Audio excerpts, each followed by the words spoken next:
Welcome to Mindshock. This is your host, Bruce McGuire. And you are listening to the Columbine Conspiracy Series. This is episode 19, Smoking Gun. Is this it? Am I about to produce definitive, incontrovertible evidence that many knew of the attack prior, and that there are more than two involved? For those that haven't watched the previous episode, we've gone over 100 accounts of additional shooters not Eric Harris, Dylan Klebold, and testimony not matching the official narrative currently peddled on the idiot box that all the coincidence theorists desperately bootleg. So we've gone through hundreds and hundreds of documents. Now, who's ready for some bombshells, for some mind shocks, for some smoking guns? Hope everybody is sitting down for this trigger warning for the coincidence theorists. No amount of mental gymnastics is going to help in facing the incontrovertible evidence about to be presented.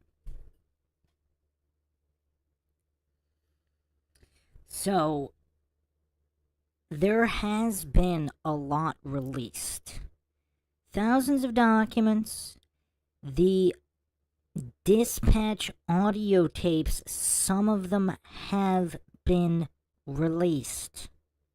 911 calls, some of them have been released, and I went digging, and here are the highlights from dozens and dozens of hours of what has been released.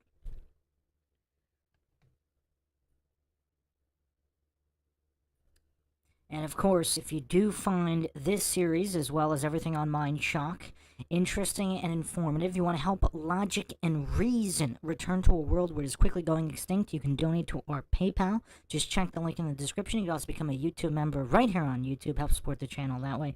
Make sure you subscribe, like, and share. Twitter, Facebook, Reddit, Patreon. Patrons do get priority for case, topic, logical analysis, co-podcast, or requests. You could also be a guest in the podcast depending on your tier. Questions, comments, theories, thoughts, suggestions, rebuttals, debunkings of any kind.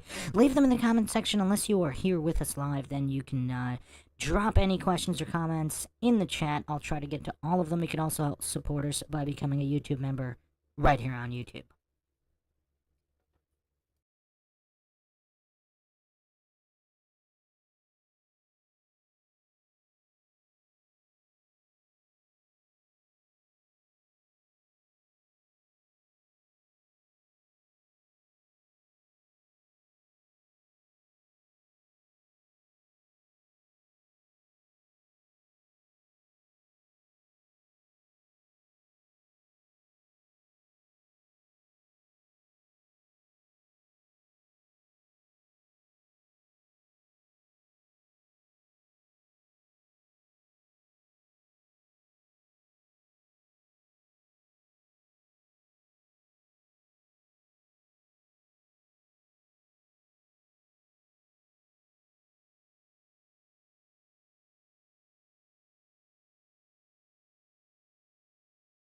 Guy 911. We have some information we think might be important about the shooting at Columbine. Okay, what is it, sir? We know who the kids are. Okay, and do you have names? Yes. Go ahead with them. We're sure about Eric Harris. Eric Harris. My son saw him, and my son obeyed him. Okay. Hello. Hi, what's your name? Brooks Brown. Okay, Bruce. What other names do you have besides Eric? I have major possibilities. Okay. Dylan Klebold. Yeah, that is. It would be, if there are three, it would be the only possibility for the third. Okay. Did you see them at all, Bruce? I saw Eric Okay. right before the shooting. Are you okay? I'm like freaking out because he basically handed me my life on a platter. He told me, Brooks, I'd like you to leave. And as I'm walking down the street, because I take Eric very seriously, as I'm walking down the street, the cops started going out, and I'm like, Okay. You need to calm down. Okay. You're lucky you're safe now. Okay. We're doing a debriefing over at Leewood Elementary. And if you can, you and your dad go over there. All right. You can tell the investigators what you saw and what Eric said to you. All right. Okay? At You do Leewood? this? Yeah, Leewood Elementary. 1 second. Thank you, Brooks. This has to do with Columbine. Okay? I can guarantee you those 3 people that were just picked up are not the shooters. Okay. Because I will positively, I witnessed one of the shooters walk into the school. I know who he was, and I know his hair color, and all those 3 guys, none of them matched it. And I know how they think. There's no way that they're this stupid.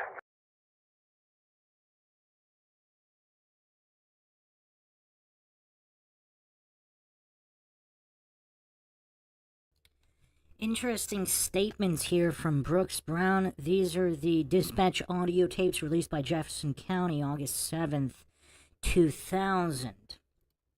Many different tapes released. I cleaned up the audio the best I could. Some of the audio is really rough, and there's definitely a lot of censoring going on in the audio, unless we're to believe that these tapes being switched. If we're to believe these tapes just always happen to be switched, because these are analog tapes back during that time period, but they just happen to always being switched whenever there are names or critical details being revealed. Okay, so Brooks Brown, I'm assuming he's referring to the Splatter Punks, because that was the group of 3 that were arrested. He's saying they're not this stupid. I wonder what he means about that. I wonder what he means.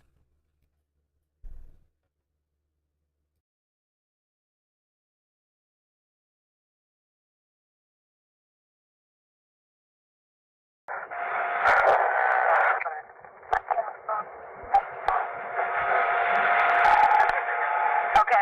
We'll let our SWAT team know. Can I get your name? My name is Brooks Brown. I've called a number of times. Eric is one of them. I know that. Okay, Bruce, can you phone number? 3 Cassidy en route to the... All right, we'll let him know. Thank you. Okay. Bye-bye. We have some information on Columbine. Okay. 147, we got 9 just left that southeast door here. Familiar with the feature light booth in the auditorium?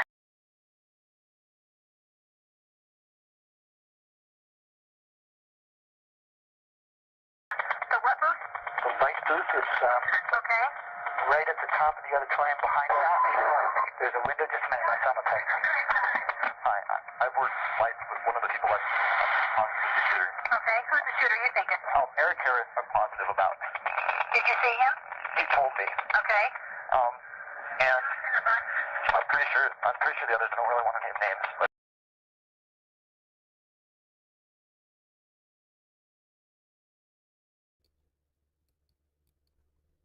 Okay, so the others, plural. I don't want to name names.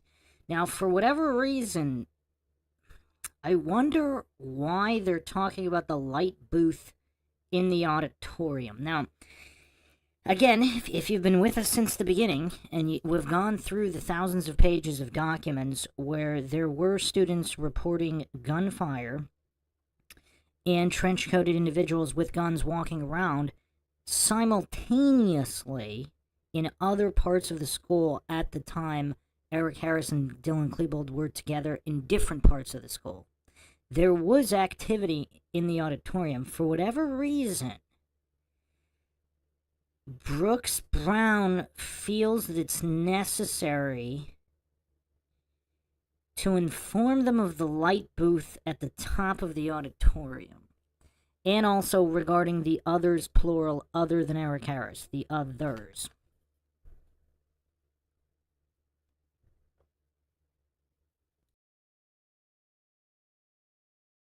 There's light booth top of the auditorium? in the back of the auditorium. I think they're either upstairs in that, or they're on the catwalk, or the loft backstage.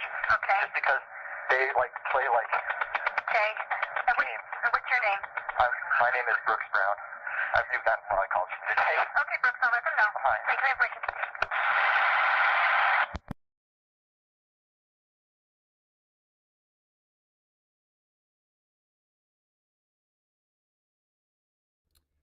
So that was Brooks' call. Very curious. Reference to others and specific reference to the light booth. Now, his voice does even. I mean, I don't know. It sounds like he almost laughed when he was talking about his encounter with Eric Harris. Now, some people can interpret that as possibly some kind of crying sound, but I don't know. Sometimes they can sound similar. He also seems to be, I don't know, a little bit calmer than maybe one would expect throughout all the calls. But let's continue.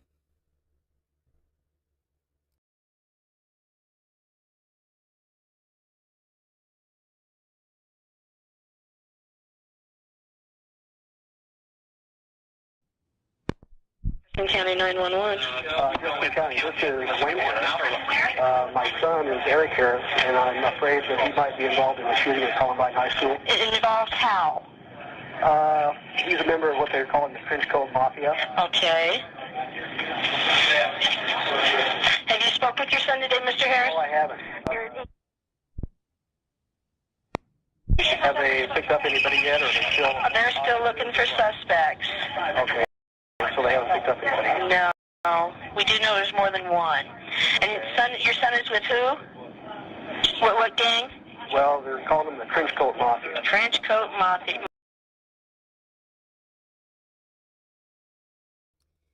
So a few things stand out here. First of all, because does everybody remember all the clueless coincidence theorist goofs who were pretending there was no such thing as the Trenchcoat Mafia at Columbine, that it was all made up by the media?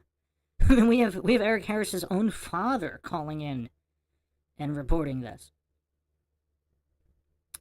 Elaine in the chat also saying that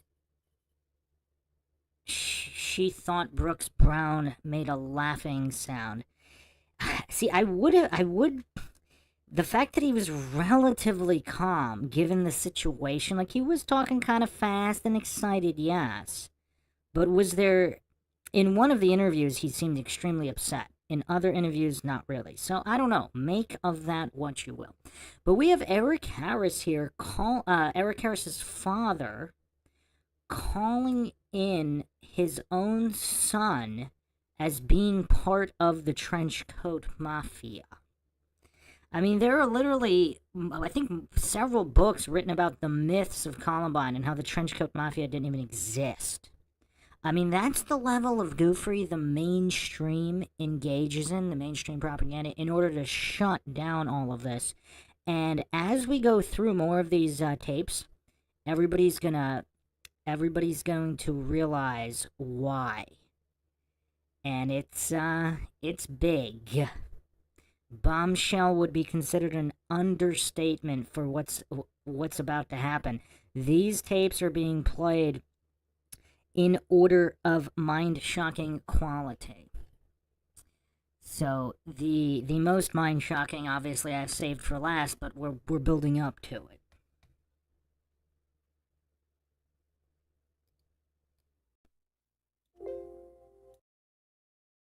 Mafia. I just heard that term on TV. Okay. Let me get this to Investigator Chernow. He'll be calling you back.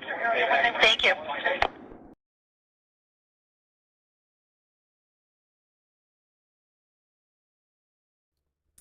Another thing here, how calm is Mr. Wayne Harris here?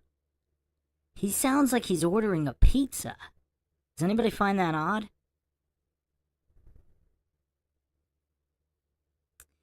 Caleb Wright in the chat says, easily my favorite series. The clothes, the height, the descriptions, the over 100 positive ideas and testimonies stating more than 2 gunmen, case closed. Well, we're about to get a lot more definitive than just IDs. Now, this is what jumps out at me. How calm is Eric Harris? So his son could very well be dead at this point, and actually, supposedly he was at the time of this call, which was 1 or 2 hours after Harris's alleged death. So, about an hour, somewhere around there. So, Yeah, this is curious exactly how calm he is. I've never heard anybody this calm. I mean, even people calling in random. The one I guess you'd call positive thing about all of this, just listening through the countless hours of the audio here in the dispatch, there were a lot of people calling in to volunteer and help, bring food for all of law enforcement and people fielding calls and tips. They sounded more rattled than Wayne Harris here. They were just volunteering to bring some food, and they were distraught about what was going on. People people 1 or 2 or 3 towns over that didn't have anybody directly involved were more distraught than Wayne Harris here. Miranda in the chat says maybe his dad was expecting something like this. Maybe, but okay. Some people allege that Wayne Harris, because he's high-ranking military, that all of this started at an Air Force base in New York State, where the Harrises originally were from, and that Harris had his son intentionally involved in some kind of MK Ultra programming. I do not claim that, because this is Mindshock. I do not claim anything is true or untrue. The motto here, of course, is the only thing we know for sure is that we don't know anything for sure.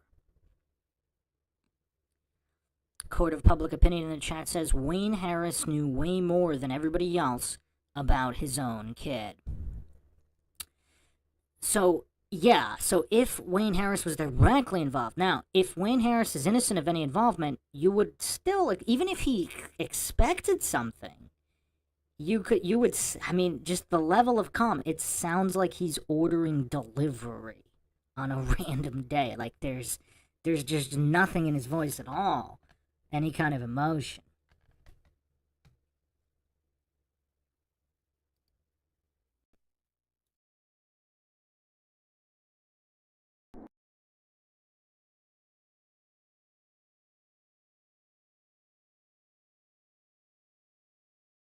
Yeah, coroner's office, please. Okay, hold on. Help you? Okay, I don't know if this has any bearing on what happened down in Middleton today. I'm not from Colorado. I'm here visiting my sister in Arvada. Okay. We were here like the week of the 6th of April. Okay. I had my little granddaughter here, and my sister lives on Newland. Okay. There's a park just down the street from her house. I took my granddaughter down there, and it was an unusual deal. There were 3 young men and an older man. They were like acting out war games. They had, like machetes, but they were made out of plastic. They were wrapped in duct tape. Okay. But their dress is what caught my eye. They had the black camouflage, with the gray through it. Okay. Ma'am, this is considered suspect information, and we're having our investigators phone back people when they have this kind of info. Okay. So, what's your name? Donna Pfeiffer, Pipher. And Donna, what's the phone number to reach you at, ma'am? Okay. All right. Thank you, Donna.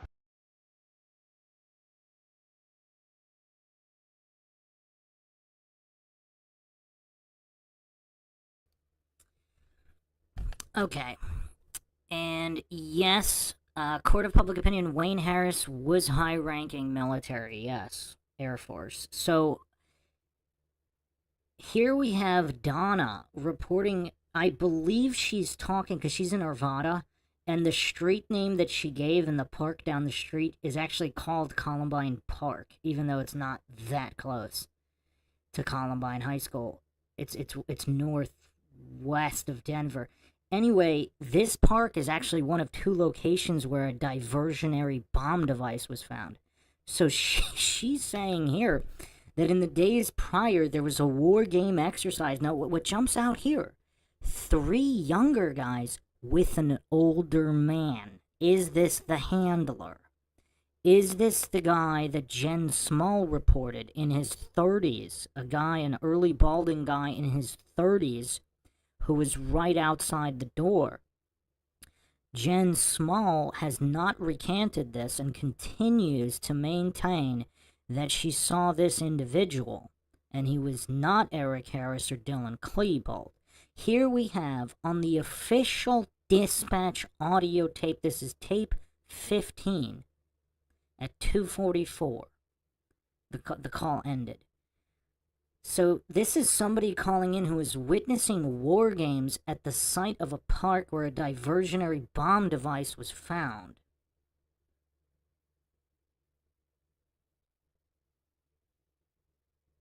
How do the coincidence theorists explain this? And I hope everybody's sitting down because we're just getting started.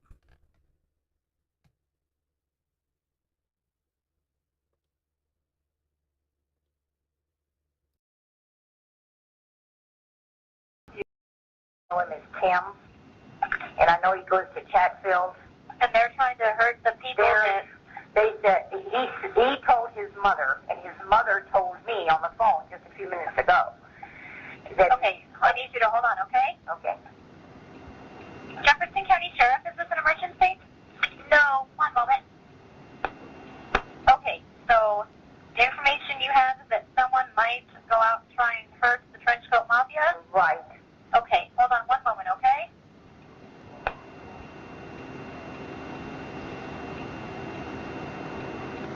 Okay, we have people in custody, so they probably won't be finding them if they do want to do that.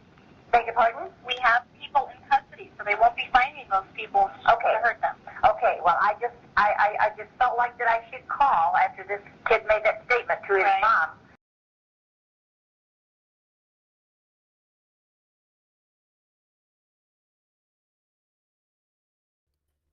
Okay, so we have this Kim that called in. She's saying she heard from somebody else's mutter, I believe she said, that several minutes before she called this in, that they're afraid that there's more of them out there and they're going to hurt other students at other schools.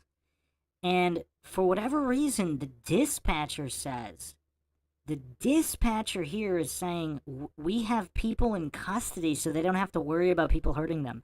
This is such a bizarre statement to me, because how does the dispatcher know exactly how many suspects there are and that they caught all of them and that none got away?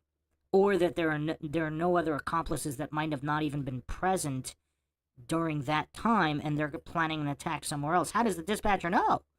And she's basically falsely claiming that because they have whatever people in custody, however many people in custody, somehow that means that other students won't be harmed?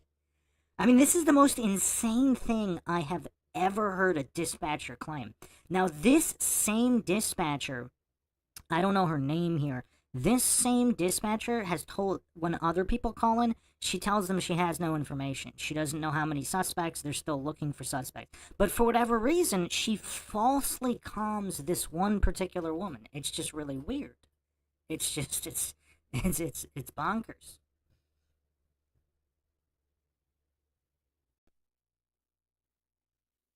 And obviously the statement, we have people in custody. Who do they have in custody? Chris Morris? I mean, it'd be curious. Supposedly there were other people arrested. There were the 3 splatterpucks. I don't know, maybe I got hockey on my mind. That's 3 splatterpunks, Chris Morris, and then at least 1 or 2 other individuals. So we don't even know who she's referring to here.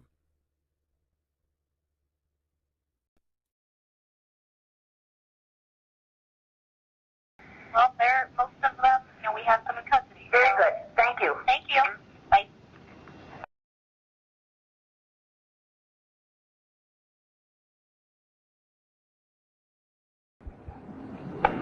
Jefferson County Sheriff. Ma'am, my name is Tony Lombard. I'm a sergeant with Denver Police Intelligence. Uh-huh. And we're out, obviously, working like everybody else is out at Columbine High School. Uh-huh. And you guys have 2 people in custody that I could really use dates of birth on.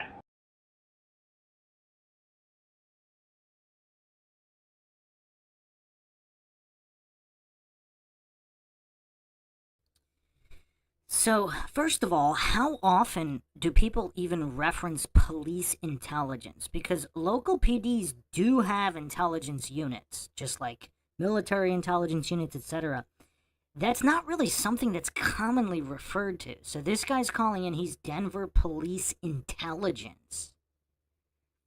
And Denver Police Intelligence wants to know date of births of 2 people in custody. Now, 2 is a curious number because we have Chris Morris by himself. We have the 3 splatterpunks arrested as a group in 3.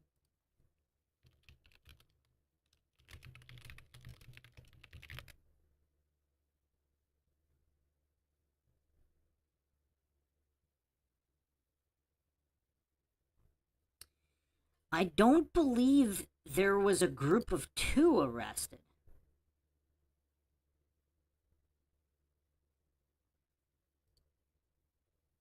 So it would be curious as to who specifically this Denver police intelligence agent was looking for.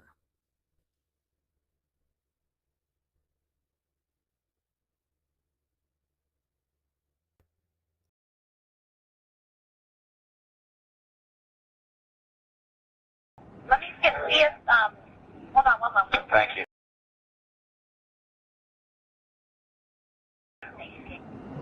Jefferson County Sheriff, is this an emergency?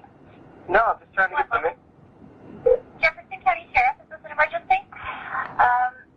I need to inquire about the children that have been shot today. You need to call 982? Same bag. I'm an internet user for Collins, and I just came across some information regarding these little shootings.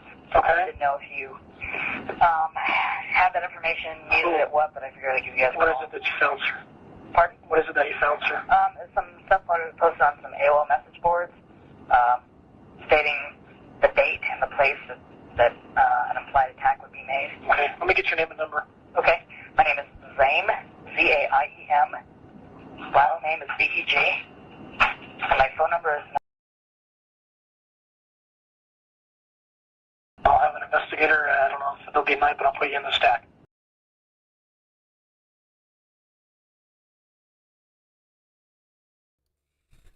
So this is Zaim Beggs, who called in from Rocky Mountain High School. He's a Rocky Mountain High School student. Now that's 75 miles from Columbine. So for those that didn't hear that, and Zaim Beggs is a semi-famous. You could actually find him on Twitter. He went on to be a sports journalist, I think, covering the NHL, NFL. And he also pretty active with certain political posts and things of that nature. So, not a nobody. You can find his presence. It would be curious if anybody interviewed him after the fact, but we have here a Rocky Mountain High School student calling in saying that on an AOL message board, either last night or previous, before the attack, literally named the date and the place of the attack. And he's not the only one. So we literally have people calling in the day of, verifying all of the previous rumors of foreknowledge. Apparently this was explicitly posted on an AOL message board. Now, this has all been scrubbed from the internet. It has been scrubbed more than I've ever seen anything else scrubbed. So even when you have the URL, you still can't find it. It's actually pretty crazy on how thoroughly they scrub. You can find BBS boards from the 80s, but you will not find anything connected with this case. Yeah, the Wayback Machine, not even close. There are a few other ways to get the cache of previous websites. I've actually used an AI program. I was developing my own AI program to recover things, but yeah, you will not find it. This has all been completely scrubbed. The only way to get anything is if people saved it at the time on their hard drive, and then they can upload images of whatever, which some people have done, believe it or not. but I don't know if anybody out there had absolutely everything saved. So yeah, we have people calling in, and we're just getting started here. We're just getting started.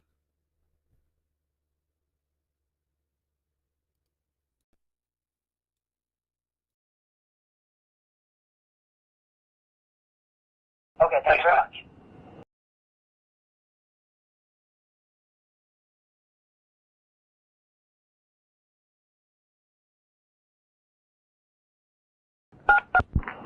I'm a grandfather of a little daughter, of a little girl that goes to one of the schools. She goes to Thunder Ridge out in Littleton. And she tells me that those kids in Thunder Ridge knew about this. They knew that the police code for drugs is 420. And they knew that today something was going to happen. And they know that there are those kids that wear the trench coats, and that they are sold at Park Meadows.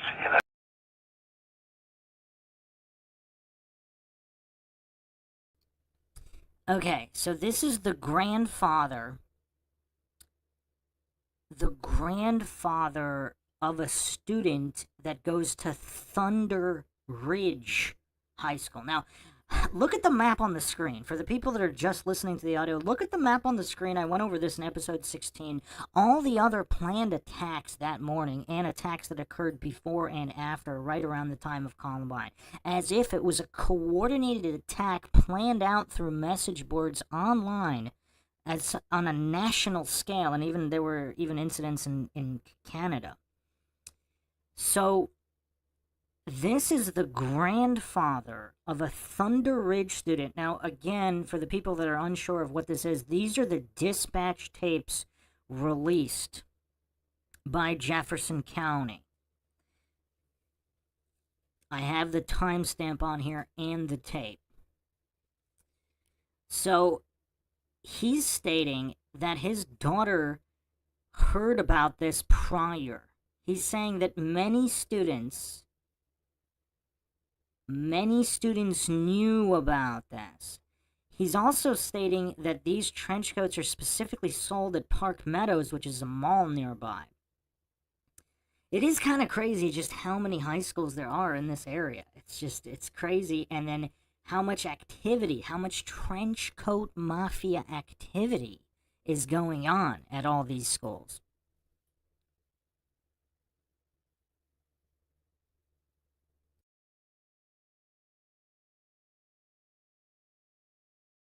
Store that is being guarded now by 2 armed guards, but that those trench coats are sold there.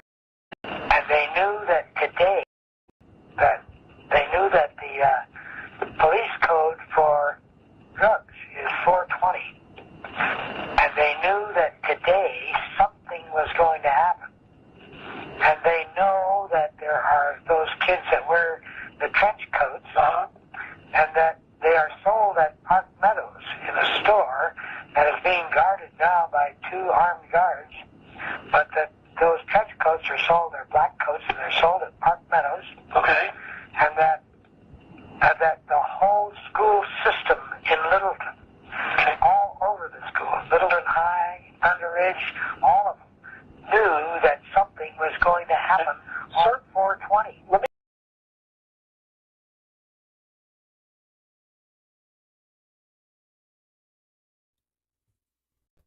I mean, this audio call is straight out of a horror movie.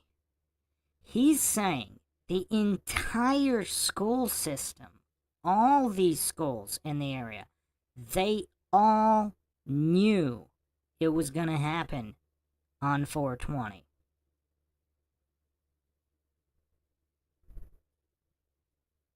So was this really some kind of a coordinated attack where just about everybody in the know? So this is probably, I would guess, probably less than 50% of all the high schools knew. Because think about it. If it's some kind of, if this is being discussed on message boards, etc., back in the late 90s, there's not that many kids that are on the internet, or if they are, I mean, we're talking pop culture internet. They're not necessarily going to be trawling trenchcoat mafia obscure message boards unless their friends are on it. If their friends know about it. We're talking about the Doom gamers. So out of the entire population of all the high schools, when he's saying they all knew, I don't take that to mean like every single student knew.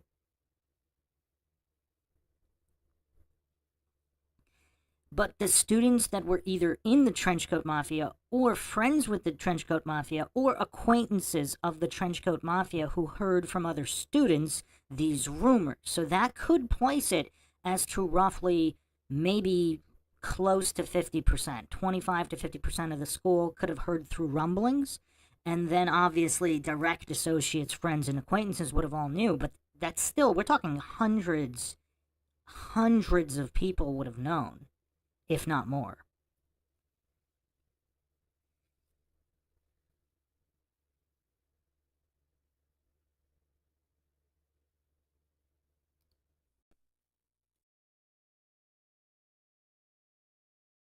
Get your name, please. I can't give you my name. Okay, then at this point, we can't do anything about it. We've got so many people calling in here for information. Hold on.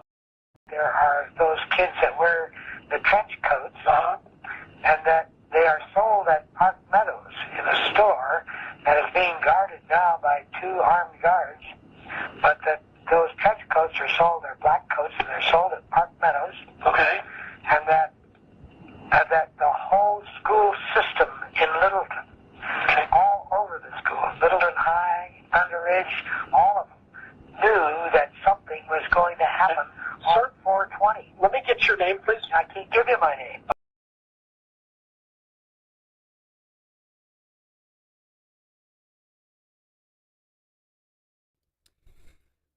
I mean, you can tell how serious this guy is. This guy's claiming to be the grandfather of a student, and he does sound old. He does sound very old. He says, I can't give you my name. How scared is this guy? The Court of Public Opinion says, how hard did they have to work to scrub all this info? Yeah, I haven't seen anything quite like this. Like, even in 9/11, like, you can pretty much find anything that's been posted on all these other conspiracies. Even Sandy Hook, for Sandy Hook, the incident in Connecticut, you can find pretty much everything cached.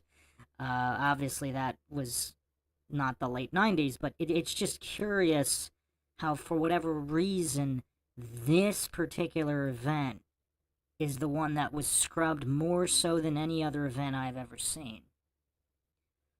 Awesome Town Matt says, high school's gossip central, so it's possible the majority knew something was going to happen or heard rumors. Yeah, I mean, it's a little different to hear some random rumor because it's kind of hard to differentiate, especially with Trenchcoat Mafia individuals always talking about doing whatever they're going to do. You know, I mean, and nothing ever happens, so it's kind of hard to differentiate that. So I would definitely put it in the minority. The minority knew. But, yeah, the majority might have heard some kind of broken telephone rumor.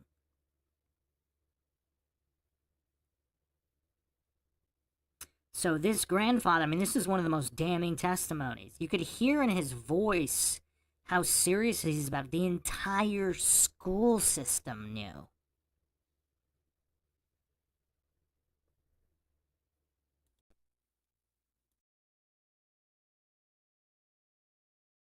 Okay, then at this point, we can't do anything about it. We've got so many people calling in here for information. Hold on.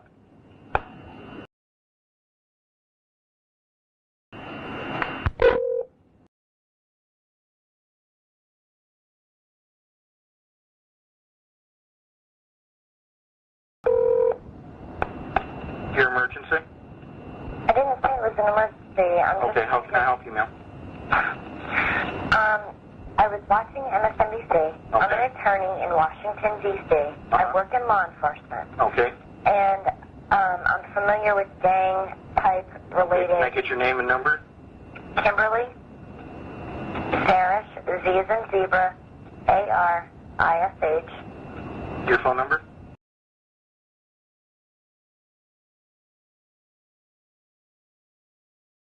Your specialty? Attorney. Okay. And how can you help?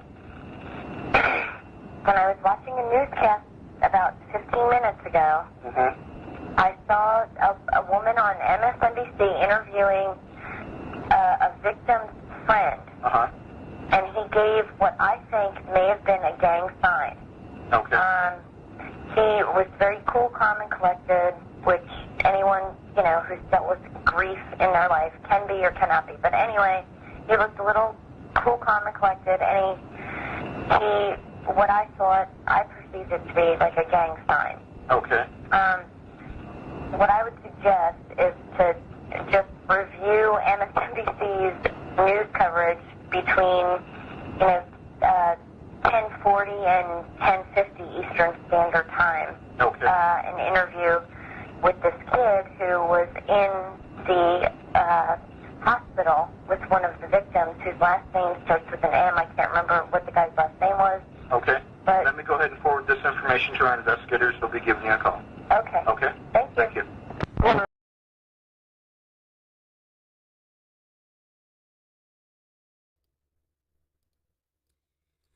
So this attorney is calling in from Washington, D.C. because she's seen something. Apparently she works with gangs. She saw someone standing next to the victim at the hospital on MSNBC's coverage throw up a gang sign and not appear emotional in any way. Calm, cool, and collected.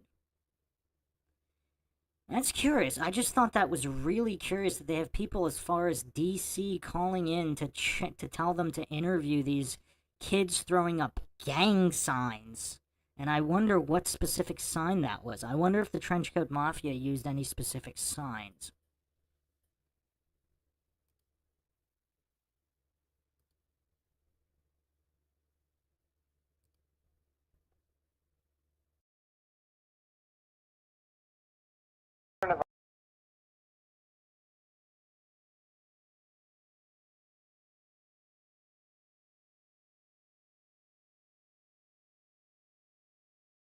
We'll let them know. Right. We have one car still up north, and that's Carpenter and Marnelli. Yeah. I told them, we're primarily going to respond on anything here, but we're going to be cover basis on anything. Everybody else is south, right? Yeah. So that's the standing order that's out, and there's a teletype set on it. The lieutenant saw it, but I just wanted you to know, so whoever comes in for like the overnight, they know that they've got some outside agencies that are going to cover them directly. Okay. And that's good through tomorrow morning, if not longer. Okay. All right. Well, tell them thanks, and we appreciate it. And You're running your own CP over there, I know. So we'll most probably use them. We've got about 100 teletypes nationwide already here, so. That says what? To dispatchers, deputies, everything. Condolences, you name it. Really? We got 4 separate files going. One for suspect information. Okay, 1857. Guess these guys are well known in the Midwest and shit, and all these agencies are sending intel information and crap on them. So if we didn't know about them, I guess they do exist. So yeah. And two other agencies got phone calls saying something was going to happen today. So.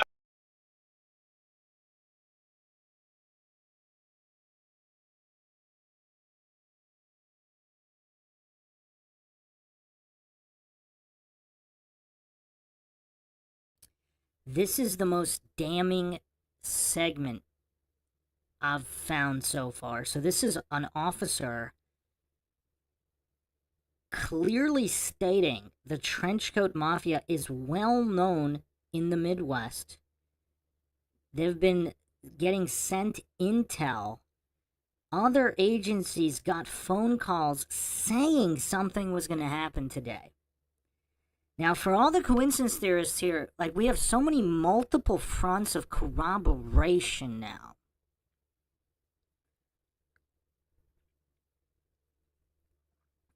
So, not to mention, so we have kids, high school kids, as far as 75 miles away, calling in that this was being openly discussed with time and place. We have officers on audio tape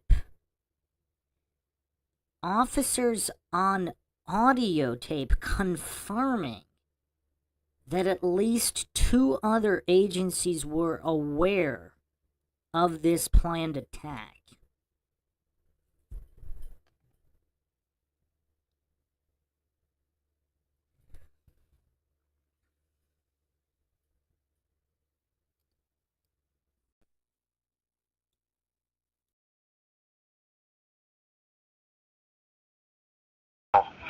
And really good intelligence information and shit like that. So And we never got it. well, Tennessee wouldn't think to call us. They didn't, I mean, because they wouldn't know where it's going to happen. They're in the state of Tennessee, I mean, and they've done back traces now that this happens,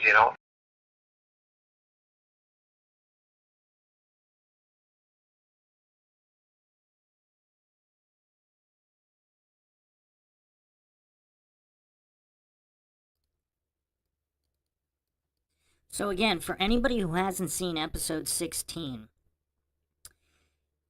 these are all the attacks that occurred around the same day, within days or weeks. They're saying that this particular officer on audio is saying the trenchcoat mafia is well known in the Midwest, and that agencies knew this was going to happen. Even students were talking about this openly in the documentation, like Brianna Casa's statement here.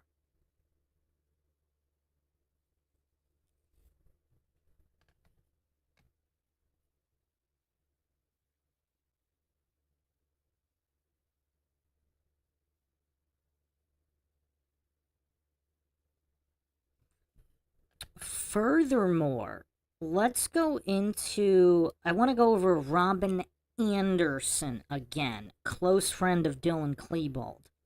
Let's go over her statements real quick here, just for some context, or some additional context for the coincidence theorists. Document 10,623. The topic of conversation then shifted to the Columbine High School prom, which was held the previous Saturday. Robin Anderson advised the investigators that on April 10th she went back to Washington, D.C. on a church trip and returned back home the afternoon of Saturday, April 17th, which was the day of the prom.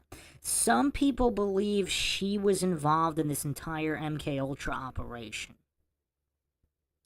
So, again, possibly without even direct knowledge of her main personality, because if she was MKUltra, she might not have even known exactly what she was doing. Obviously, if you haven't checked out the previous episodes, she bought guns from Department of Defense contractors with high levels of clearance, which is a little strange out of all the people to buy guns from. So, anyway, let's continue here. Some people just think her DC trip is kind of strange.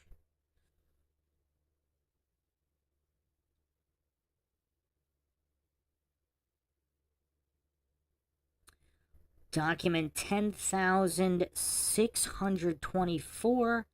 She further confirmed that Eric Harris did not go to the prom, but did go to the after prom at Columbine High School the previous weekend. She stated that for most of the night, Eric Harris, Dylan Klebold, and Chris Morris spent the time at the casino where they would gamble. So, some people actually think there were devices planted that night of the prom.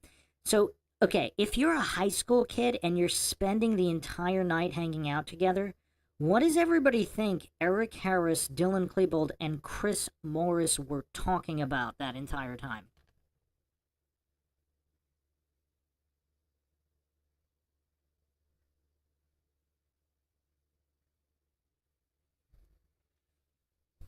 Court of Public Opinion asks, wait, minors are allowed to gamble? I would assume that it's not real money, right? if it's some kind of after prom party, I would assume that it wasn't for money. It was for, whatever, chips or prizes, however they do it.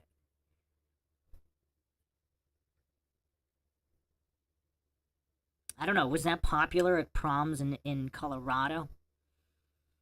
Yeah, I would not assume it was real money. But what does everybody think high schoolers are going to be talking about spending the entire night or most of the night, according to Robin Anderson.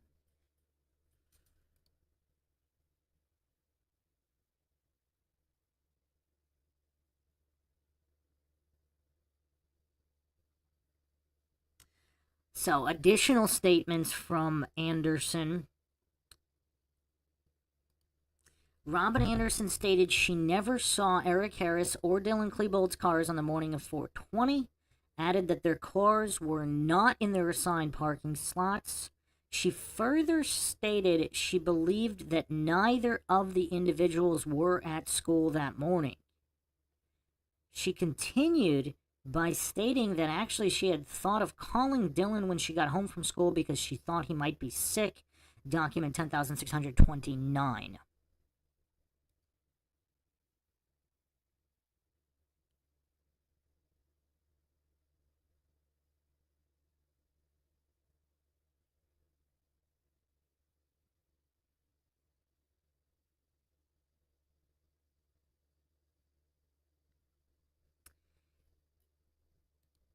Document 10,631. Robin Anderson was then confronted about her being less than truthful regarding this matter since Eric Harris and Dylan Klebold had been planning this event for approximately a year, and with her being in the inner circle of their friends, that she had no knowledge of what they were up to. She was further told it seemed extremely strange that she did not know about them planning this event, where at the same time they trusted her in regards to the purchase of the guns. Robin Anderson stated she did not know they were planning or even knew how long they were planning this. She stated that's how she could tell that's all she could tell the investigators since she did not know anything else, and she was not here in an attempt to protect anyone since there was no one left to protect. Interesting statement. It was then implied to Robin Anderson that perhaps she was being less than truthful in order to protect herself, with her replying that she did not know anything about it. So the investigators thought she was lying. I guess that's how that reads.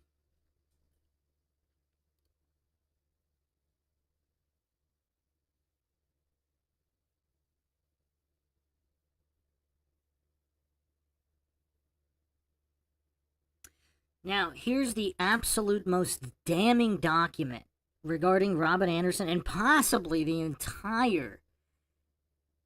entire case document load here. This is document 10,635, also featuring the largest redaction I've seen out of all the thousands of documents.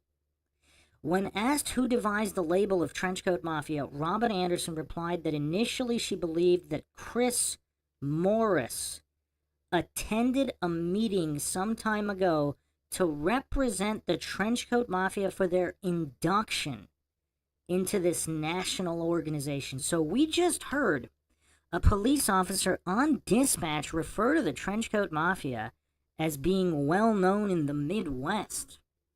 We have all these attacks across the United States, planned, some partially executed, and Canada as well. Now, for whatever reason, Robin Anderson in document 10,635, also featuring the largest redaction, says that she believes that Chris Morris attended a meeting representing the Trenchcoat Mafia for their induction into this national organization. Now, you know what's why does she believe this? That's my question. Did they forget to redact this? This seems like something they would redact, would it not? Was this an accident? Did they mean to redact more and they forgot to redact that part?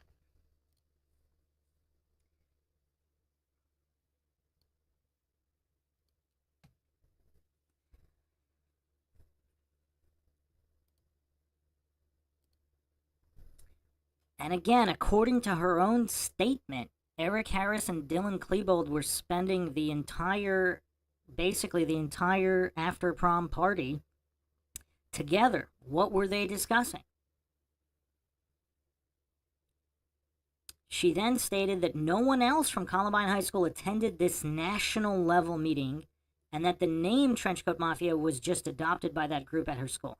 So is she saying that there's a real national Trenchcoat Mafia, Chris Morris is part of it. Everyone else just uses the name but isn't an official member.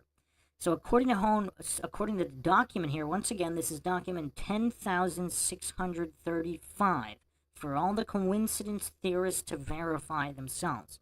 She also stated he wears a very dark green colored beret that looks black. She stated that as far as she has been told by Chris Morris, he is the only official member of the Trenchcoat Mafia, and that she feels he looks down on the others since they are not official members. That is curious. So that's why the dispatch audio is so bombshell here, because it basically backs up all of this.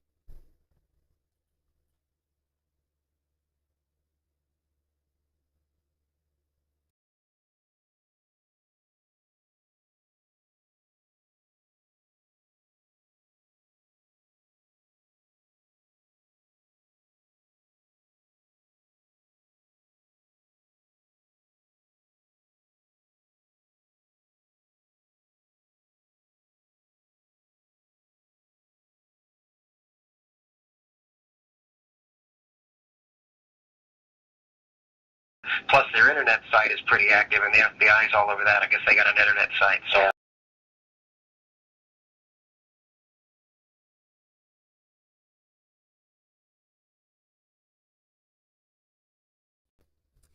They have an internet site that the FBI is all over. They have an active internet site.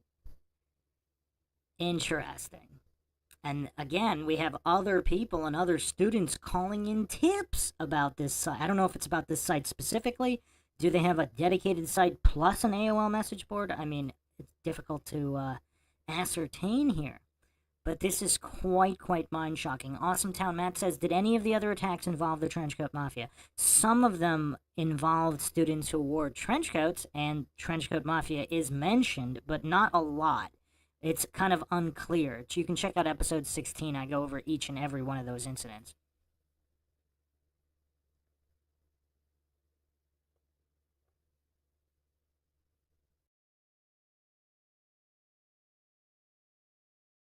And their FBI is trying to get some search warrants now. I don't know where at, but anyhow.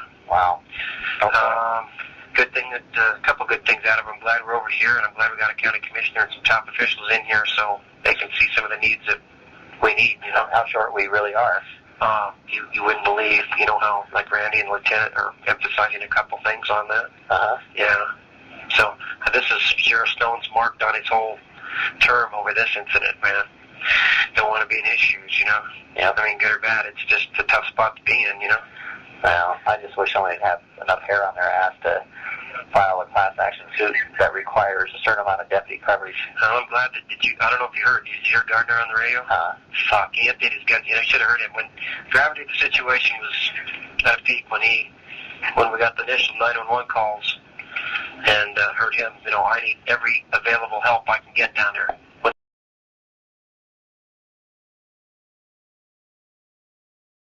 somebody says that, you know, that's somebody who's usually a pretty calm guy, you know. So Carla just kind of had to blow him off to get help. She couldn't get back to him, you know. Didn't know where he was for like 30 minutes, so she's all shook up. I said, hey, you did what you got to do.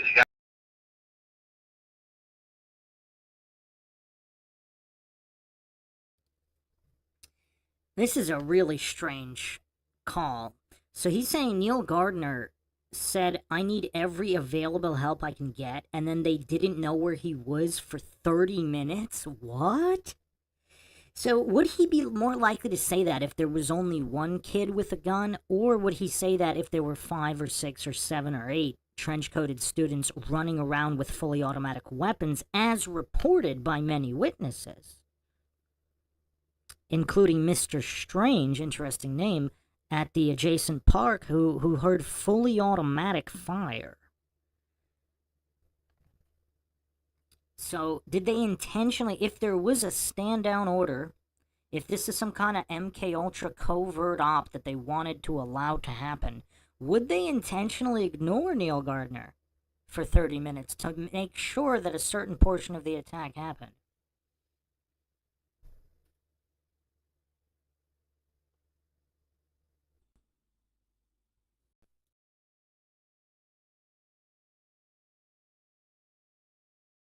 you got to call for long guns and stuff. You do what you got to do, you know? Yeah. Just shake it off. I mean, God, you know, when I saw Channel 9 go live and I heard you guys, I'm thinking, I thought, man, this is, you know. Yeah, you guys have enough help in there? Yeah, we got the plan in effect now, so there's been, like, you got a Lakewood commander, we've had, you name the agency, and they've been here or are here. Really? I mean, county, state, local, federal, fuck. President. I've never seen so many suits and uniforms, ID badges. A lot of sucking up going on.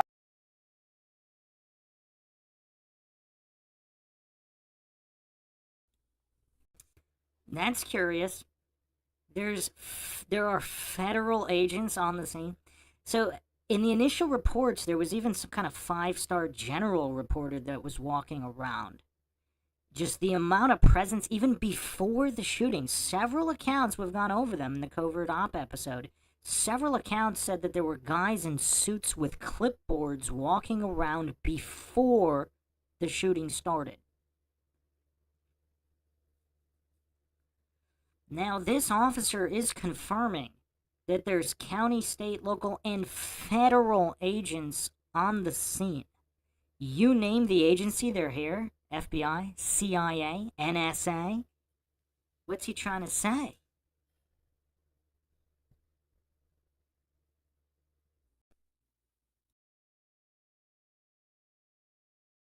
I imagine too, huh? You ain't a kid. Yeah. So, but I told my partner, I said, man, I still got to keep my bread and butter guys informed. I work with these guys daily, you know. Same with the fire department. Well, everything's handled ship coverage. I mean, yeah. Scene coverage-wise and ship coverage-wise. Sounds like people are going to be working late here, at the very least. Okay, 1990. Okay. All right. Chat to you later. See you. Bye. Bye.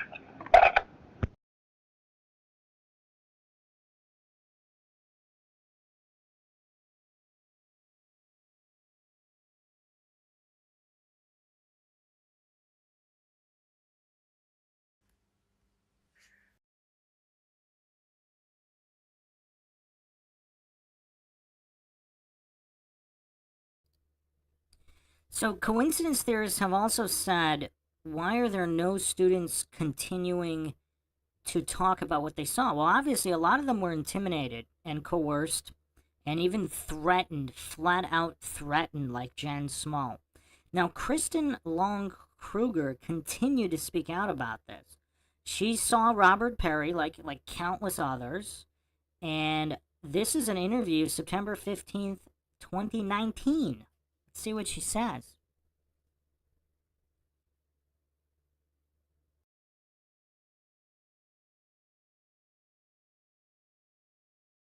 The interesting thing about my experience is that for a long time, I didn't really talk about what I saw in totality because I got a lot of pushback. But after, in my original report, I identified the person who shot at me because where I was running out of the front of the school, and where I was exiting was in front of 2 sets of fire doors that had already locked and sealed because the fire alarms were going off. And the 2 recognized shooters were at the opposite end of the school. And this is according to the sheriff's report that was released. My experience is that when I was exiting the school, I heard an audible voice in my head tell me to duck. And when I did, a bullet flew over my head and shattered the door that I ran out of. And I had recognized and processed information while I was exiting the school because I had tunnel vision, so I was panning to see. And in my tunnel vision, I saw the person who was shooting at us in a hallway in front of those doors. I identified him to law enforcement, as did over 100 other people who made statements similar to mine about who they saw, where they saw them.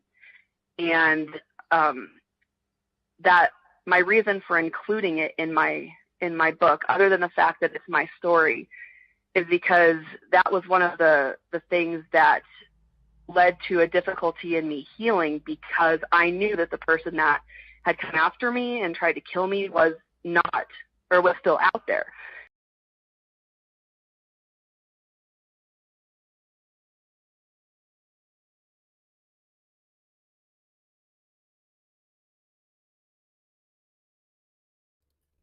And you know what's crazy? All the clueless coincidence theorists who weren't there, hallucinating, they know that all of these over 100 witnesses are wrong.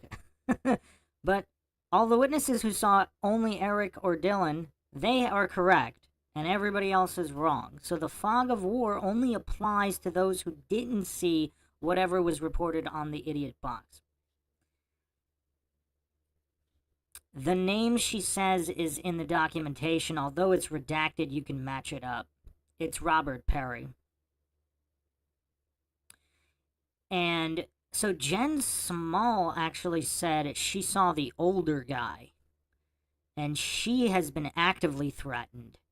And we'll be getting into that in future episodes. But Court of Public Opinion, have you heard this entire series? I actually go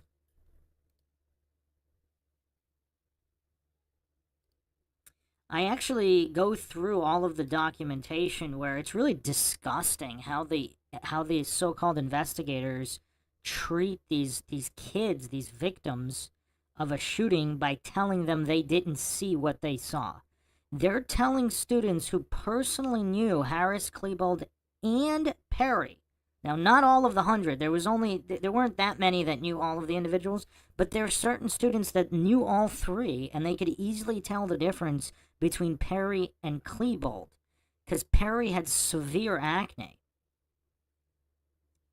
So, I mean, it's just, they were telling the students they don't know who they know, and they didn't see what they saw. Yeah, I go through each and every account in a comprehensive and exhaustive fashion. Caleb says in the chat, many people have been threatened and or paid off. Well, the other thing that was very telling to me in going through the documentation are the parents that would not allow their kids to be interviewed. Some of them even specifically stated that the kids were too afraid to be interviewed because they didn't think they would be believed about what they saw. So we went over 100 accounts. How many more accounts are there that we can't go over because they were never made because the kids were too scared that they wouldn't be believed? Now, if their account matched the so-called official narrative, why would they be afraid that they weren't believed if it matched up? Now, if it didn't match up, and they heard the stories about what happened to the kids that tried to tell the truth and how they were coerced and intimidated, why would any parent want their kid to go through that? Robert Belt in the chat says, this looks like a Manchurian candidate type situation. Very well could be. Very well could be. But yeah, we have, I'll continue to go through the dispatch audio, but those were some of the most damning calls. And Awesome Town Matt said, was this guy trying to be a discreet whistleblower knowing people will hear this recorded call? I don't think so. Because I think at the time that call was made, day of, the fix wasn't in then. They didn't rewrite the narrative. I mean, there were official news reports about how there were professional bomb devices in the school, and these were professionals involved, and they were looking for multiple individuals. They were still looking for suspects that night. They didn't remove any bodies or do anything that night because they were still looking for suspects in the building.